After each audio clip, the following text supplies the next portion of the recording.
Hello folks, my name's David Edgar. I'm the host of Heart and Hand, the Rangers podcast, and I'm joining you tonight to try and work something out. Have you ever been in a relationship when things are going really, really well and then out of the blue the person ends it with you? Well, it happened to an ex of mine, and how she was feeling must be how I'm feeling tonight, because Rangers somehow managed to draw 2 each with Aberdeen despite a half an hour in which we were utterly dominant, raced into a 2-goal lead.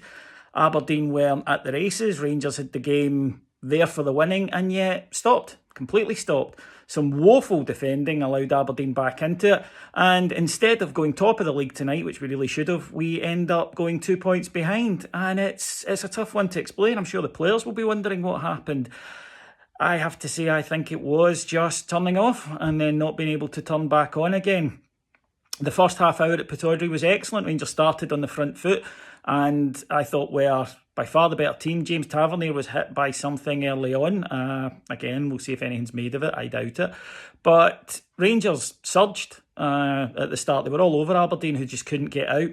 Took the lead with a brilliant goal. Joe Aribo with some lovely play. He found Tav. Great ball in to Scott Arfield. Perfectly timed run and a lovely clip finish for 1-0. And then it got even better when Alfie's had a shot the keeper really should have dealt with. Didn't. Dropped it to Ryan Jack. And that was a goal we all wanted to see at Pittodrie. He put it away, a tap in, 2-0, and Rangers are in command. And then nothing. And then nothing at all for the next 60 minutes as Rangers allowed Aberdeen gift wrapped. I mean, it's Christmas, I suppose, but a wee bit early for presents. But Rangers allowed Aberdeen right back into it. Some terrible defending. John Flanagan, who came in for Borna Barisic, but some injury concerns ahead of Borna at the weekend, so they didn't want to risk him. And look, fair's fair, it's his first game in a few months, but it looked like it at times. He looked like a competition winner out there. I don't know what he was thinking at that first goal, but then Goldson and Helander, I don't know what they're thinking with their attempts at tackling, and then Tav on the line might have done a bit better, I thought. I'm maybe being harsh there, but even so, it should never have been allowed to get to that situation, and Aberdeen go into 1 at half time. Well, you're thinking, right, recharge, come out, get the game won. Should still win this game by a few goals. Nope. Rangers concede another shoddy goal, again from giving the ball away in our own area. It led to Aberdeen having a spell of pressure, and then more defensive calamity allows Considine to get onto the end of a ball that broke to him to make it 2 each. There were still 43 minutes left, but Rangers truthfully never really looked like getting the victory, and it'll be a lot of concern to the manager that the players have stopped doing what was so good.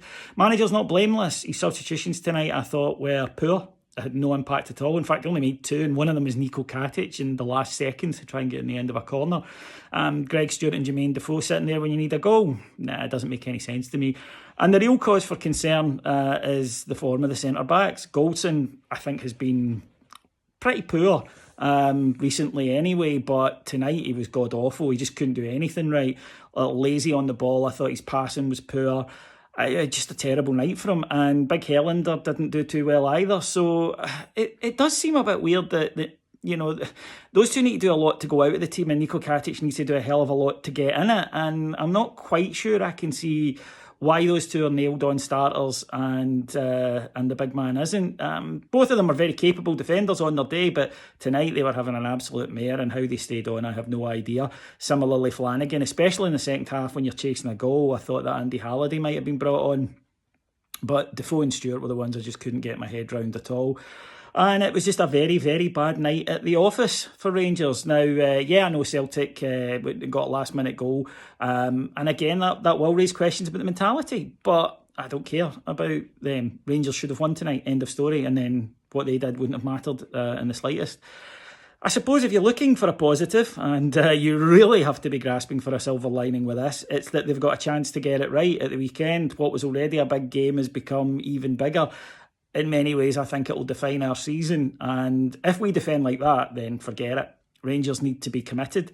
Rangers need to show absolutely everything, and they need to be cleverer and they need to be braver on the ball than they were tonight. We are capable of winning this match on Sunday, but not if we make mistakes the way that we made tonight. It was unforgivable in places. And like I say, I wonder if perhaps a few of them at 2-0 started to look ahead to Sunday and maybe just played within themselves. And by the time that it then became clear they needed to step it back up, they couldn't. And that's one of the toughest things in sport, is once you've taken your foot off the gas to turn it back on.